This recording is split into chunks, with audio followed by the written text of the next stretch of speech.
আপনাদের যে সাধনাটা আছে তার মধ্যে শুনেছি যে এই যে স্বামী স্ত্রীর যে দৈহিক মিলন, হ্যাঁ, তো এটা কিভাবে হয়?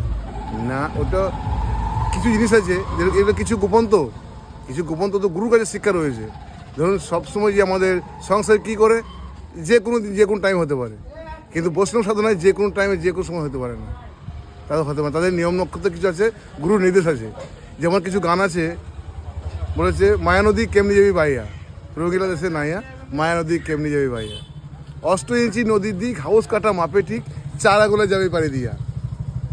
তো এই যে সংসার লোক কী করে না, গোটাই অনুভব করে। যার শরীর লোভ আছে সে গোটাই অনুভব করে, কিন্তু বৈষ্ণবদের তা নয়, ওরা 4 আঙুলে যাবে পাড়ি দিয়া। আচ্ছা, এই যে জিনিসটা আপনি তো ভাষাতে বলছেন, কিন্তু তো শিখতে ব্যাপার হচ্ছে যে ধরুন এই যে দৈহিক মিলনটা যেটা হয় স্বামী স্ত্রী, হ্যাঁ। সেখানে কি বীর্যপাত হয় না।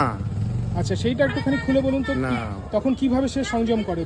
ধৈর্য চাই, পুরুষের ধৈর্য চাই। মানে এর সঙ্গে কি দম সাধনার কিছু একটা ব্যাপার অবশ্যই আছে, শ্বাসক্রিয়া আছে, শ্বাসক্রিয়া কর্ম আছে, এবং ধৈর্য চাই পুরুষের।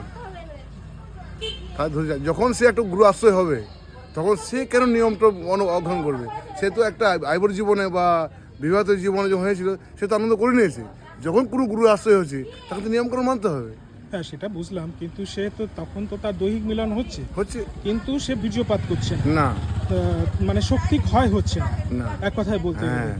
তো সে সংযমটা কিভাবে করছে? কখন সে বীর্যটাকে ইয়ে করবে, সংযম করতে ওর পারছে? শ্বাসের ব্যাপার আছে। যখন বুঝতে পারছি যে আমার শরীরটা মনে হচ্ছে একটা আনন্দ দিচ্ছে, বীর্যপাত যখন হবে, আনন্দ পাচ্ছি, তাহলে থাকলে যখন বার হচ্ছে তখন কত আনন্দ, আর ও থাকলে কত আনন্দ। আচ্ছা, এই জিনিসটাকেই আপনারা ধরে এগিয়ে চলেন। হ্যাঁ, বলি যে খেবা এটা রাখ, ওটা এর থেকে বেশি আনন্দ পাবি। যা পাচ্ছিস এই যেটা পাত করে দিচ্ছিস, যেটা চলে যাচ্ছে সেটা কত আনন্দ, আর যে রাখ আরও বেশি আনন্দ। এটাই বৈষ্ণব সাধনা। যখন সে সাধুগুরু বৈষ্ণব থাকবে তখন সে পাবে, সদ্গুরু ছাড়া পাবে না। সদ্গুরুতে ভেদ বাতাই জ্ঞান করে উপদেশ, আর কৈলাসে ময়লাটাতে যদি আগ করে প্রবেশ।